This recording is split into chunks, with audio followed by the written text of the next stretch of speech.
I mean, how the hell did Sterling go from a brick to a potential tier 2 player? Double H. Double H. Double H. Double H. Double H. Double H. So, what arguments are you going? This is going to be a pretty shortish post-match analysis. What arguments are you going to give me that City are not going to win the league?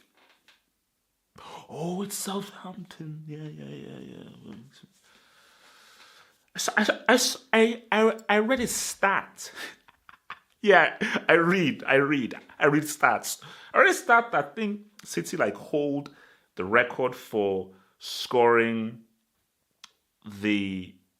for scoring 5+ goals in most games. This is a juggernaut. This is a serious juggernaut. You want to beat this dude, you can't afford to have many mistakes. And look, people get at me because people say, okay, I don't give Pepe enough credit and everything. And look, I always say, okay, let's Pep coach Scunthorpe, let him coach a team with our world-class players, and let's see how good it gets. That still stands, but that's just to decide. This guy's a fantastic manager. He's a tier 1 manager. When all is said and done, he will be put in the conversation as one of the greatest managers we've ever seen. As far as a coach, coaching a system, my gosh, this guy's fantastic. Because I'm so analytical in football and I look at things specifically, one part of me is like, man, these bloody bastards are so damn good. I mean, just can't somebody beat them? But another side of me is like, the movement, the passing accuracy from the defenders as well, the way they create opportunities, the way that they create space, their structure. It's fantastic how much he's improved Sterling. David Silva's playing the best football of his career. David Silva wasn't this good when he was at Valencia. David Silva was not this good back in 2012. David Silva in the past 3 years, has been playing the best football of his career. I mean,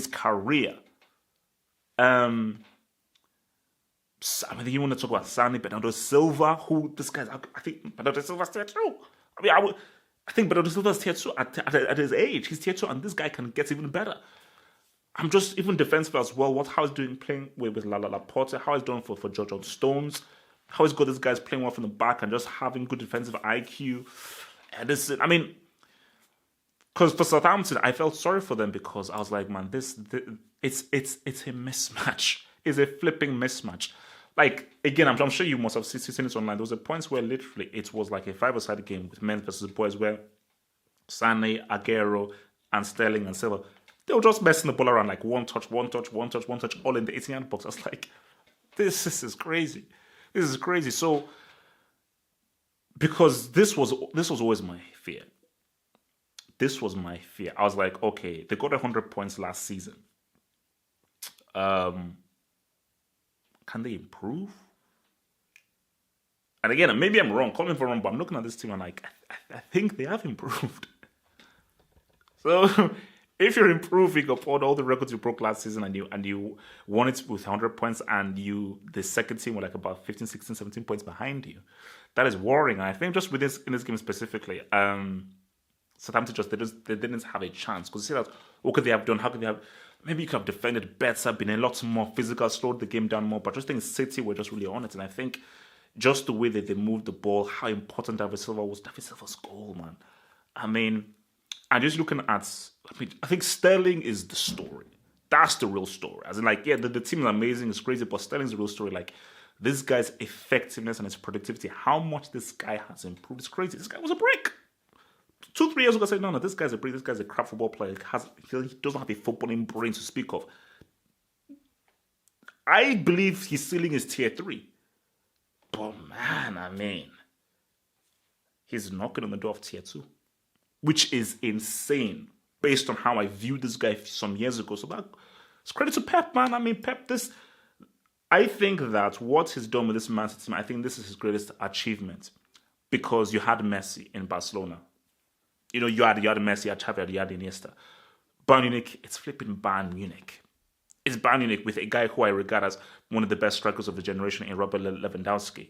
But with these guys, again, Aguero is quality, David Silva is quality, but Aguero isn't what I think Lewandowski is at his best. And these guys don't have a Messi, a Xavi, or an Iniesta. So I think this is his greatest achievement. I'm like, look, as I said, for me, they've won the Premier League. It's about how much will they win it by. And where will this team belong in Premier League history? Because this is a historic team here. As in, this is a team who I just believe are levels above everyone else. Everyone else. I mean, I look at just what they were doing to Southampton. And I felt, people use the word, it was like rape, man. I don't want to use the word, but it was like rape. I was like, this is, there was no lube, man. There was no lube, which is crazy. You can't play a football match without any lubrication. That's crazy. So yeah, man. Please comment below. Let's talk about it. Give me an argument as to how you beat this team in a 38-game season. Remember, they have a squad. They have guys that can come on. Foden is alright. Mahrez alright.